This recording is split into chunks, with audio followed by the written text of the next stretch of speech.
Everything you need to know about Viking housecarls in 8 minutes. Once the fearsome personal guard of kings, the Viking housecarls were more than mere warriors. Skilled, loyal, and trained to perfection, they were a force that changed the tides of battles and helped shape the fate of nations. But who were these legendary fighters, and what led to their eventual disappearance? Join us as we delve into the world of the Viking housecarls and uncover a tale filled with valor, intrigue, and the echoes of a time long gone. Housecarl origin and etymology. Scandinavian roots. Housecarls originally served Norse chieftains and kings as personal warriors and bodyguards. They were typically selected for their loyalty and prowess in battle. Anglo-Saxon adoption. The concept of housecarls was later adopted in Anglo-Saxon England, particularly during the reign of King Canute the Great, a Danish king who ruled over England, Denmark, Norway, and parts of what is now Sweden. Canute established a force of housecarls in England around the 11th century, following the tradition of his native Denmark. Housecarls' duties and responsibilities. Housecarls were not only responsible for the personal protection of a king or noble but also served as administrators, enforcers of the law, and estate managers. They were an essential part of the noble's household. Estate management and legal duties. Apart from their military responsibilities, housecarls often took on roles related to the management of the lord's estates. This included overseeing agriculture, maintaining buildings, and ensuring the collection of taxes and rents. Some housecarls were even involved in the administration of justice within their lord's domain, enforcing laws and potentially acting as judges. Diplomatic roles and ceremonial functions. Housecarls were also involved in the diplomatic sphere. They could act as ambassadors or envoys, representing their lord in negotiations and treaties. Their presence at official ceremonies underscored their importance within the lord's household and emphasized their elite status. Guardianship and loyalty. As trusted members of their lord's inner circle, housecarls were often charged with guarding treasures, valuables, and important documents. They were bound by oaths of loyalty, and their fealty to their lord was considered paramount. This loyalty was expected to be unwavering, even at the cost of their own lives. Integration with local populations. In conquered or colonized areas, housecarls might be settled as landholders, thereby serving as a stabilizing force and extending the lord's influence over these regions. They played an integral role in consolidating power and maintaining control over distant territories. Housecarls underwent extensive training to become elite warriors. Their regimen began with basic combat training, where they mastered swords, axes, spears, and unarmed fighting.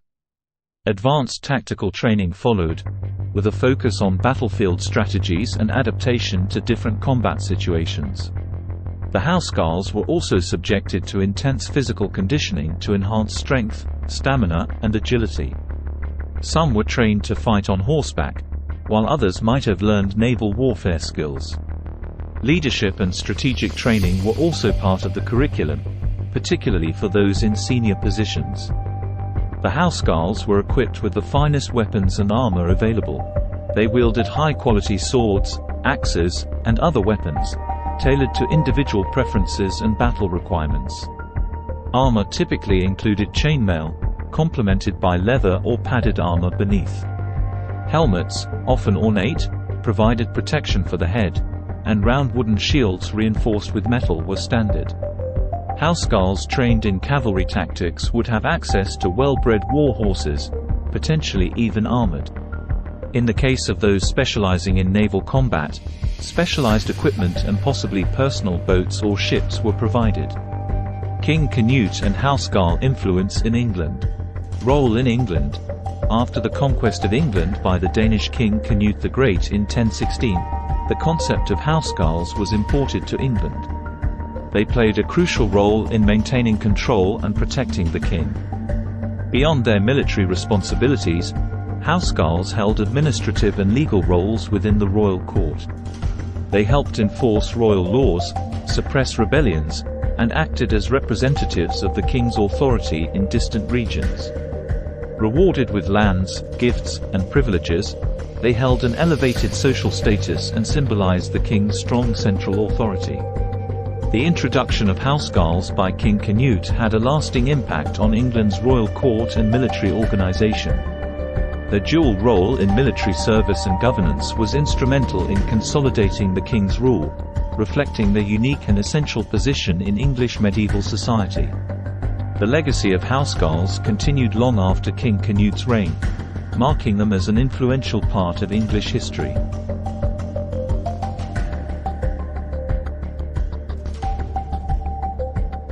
The housecarls of King Harold II fought valiantly in the Battle of Hastings in 1066.